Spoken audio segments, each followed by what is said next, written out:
Isniintii la soo dhaafay ayaa shirkadda Apple waxay qabatay shirkeedii sanadlaha ahaa ee loo yaqaanay marka WWDC 2023. Haddaba shirkadda waxay ku dhawaaqday tiknoolajiyad cusub ee ugu magac dartay Apple Vision Pro, kaasoo ay ku tilmaamtay marka inuu yahay special computer. Haddaba muuqaalkeena waxaan uga hadli doonaa tiknoolajiyadaasi cusub. Daawasho wanaagsan.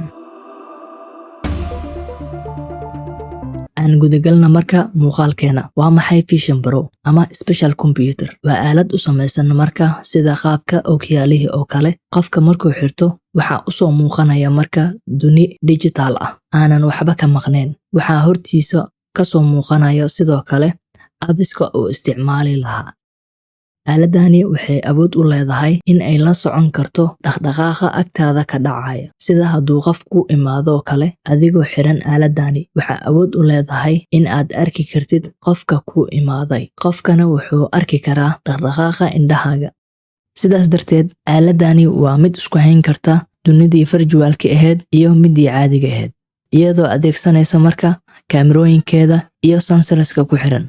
Sidoo kale, aaladani qofka waxay awood u siinaysaa inuu hal mar furan karo apps badan asagoo aanan ka walwalin in ay ku yaraato shaashadda. Shaashadahaasi oo idil waxaadna u arki kartaa si 3D ah.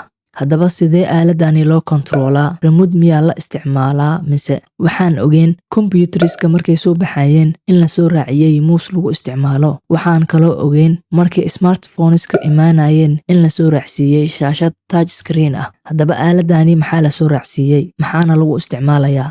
Aaladani waxaa ku shaqaynaysaa ama lagu isticmaali karaa saddexdan shay oo kala ah indhahaaga, codkaaga iyo gacmahaaga. Intaasi ayaad waxaad ku samaysan kartaa waxyaabihii aad ku samayn jirtay markaad isticmaalaysid smartphone-ka, sida inaad application aad select garaysatid, scroll inaad samaysid, inaad zoom samaysid. Dhammaantooda waxaad u adeegsan doontaa indhahaaga, codkaaga iyo gacmahaaga. Haddaba aaladani waxaad u isticmaali kartaa marka video callska ama online meetingska adigoo isticmaalaya marka character aaladda ku dhex jiro kaasoo shabaha marka wejigaaga. Si ay u samaysan marka aaladda characterkaasi wejigaaga u eg, waxay ku weydiinaysaa marka ugu horeyso inaad wejigaaga aad scan kaga qaadid adigoo isticmaalaya marka kaamirooyinka xooga badan ee aaladda ku xiran.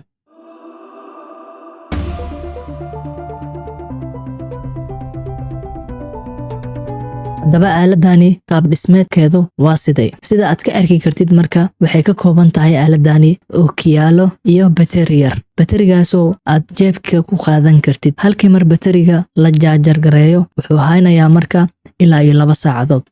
Sidoo kale aaladani waxay ka madax bannaan tahay marka aaladaha kale. Waxaan sidaas u leeyahay waxay tahay aaladani inaad isticmaashid uma baahna inaad ku xiriirisid aalada kale. Waxay leedahay operating system ayaga u gaar ah, sida kombiyuutarada ay u leeyihiin operating system u gaar ah. Haddaba operating systemkeeda waxaa la dhahaa Vision OS. Haddaba operating systemkan cusub ayaa wuxuu awoodi karaa ama loogu talagalay in lagu isticmaalo apps-ka soo socdo ee loogu talagalay marka aaladani, kuwaasoo ah marka application u shaqayn doonaan qaab 3D ah. Haddaba awoodda ugu weyn oo leeyahay marka operating systemkan ayaa waxaa ah in uu u ekeysiin karo dunidii digitalka ahayd mid caadi ah, si la mid ah dunidan aan ku noolnahay oo kale. Haddaba operating systemkan soo ziyaaday ayaa suuq weyn u furi doona marka dhanka developerska markuu noqdo mid successful ah. Maxaa yeelay waxaa imaan doona developers kuwaasoo develop gareyn doona applicationada loogu talagalay marka Vision Pro ama aaladaha la midka ah Vision Pro-ga.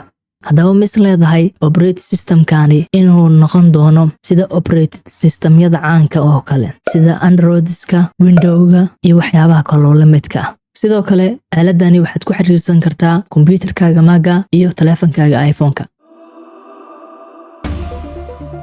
Haddaba aaladani waxay leedahay 2 chip kuwaasoo kala ah marka M2 iyo R1 si ay u process gareeyaan daatada ka imaanaysa marka aaladani. Haddaba aaladani waxaa ku xiran 12 kaamiro, 5 sensor iyo 6 microphone. Kuwaasi ayaa waxay u isticmaali doontaa inay ku aruuriso marka xogaha agagaaraheeda ka dhaci doona. Waxay kaloo sii leedahay marka display aad u quality badan. Halkii ilba waxaad ku arki kartaa muuqaal quality-giisu la mid yahay 4K iyadoo adeegsanaysa marka technologieska ugu dambeeyay. Aaladani waxaa lagu sheegay inay soo bixi doonto marka bilowga 2024 waxayna ku soo bixi doontaa lacag dhan 3499. Ala dhihi karaa waa 3500. haddaba ma is leedahay aaladani sida casrigii mobilada, casrigii kombiyuutarada sidaas oo kale ayaa waxa la joogaa marka casrigii augmented reality-ga ama AR-ta.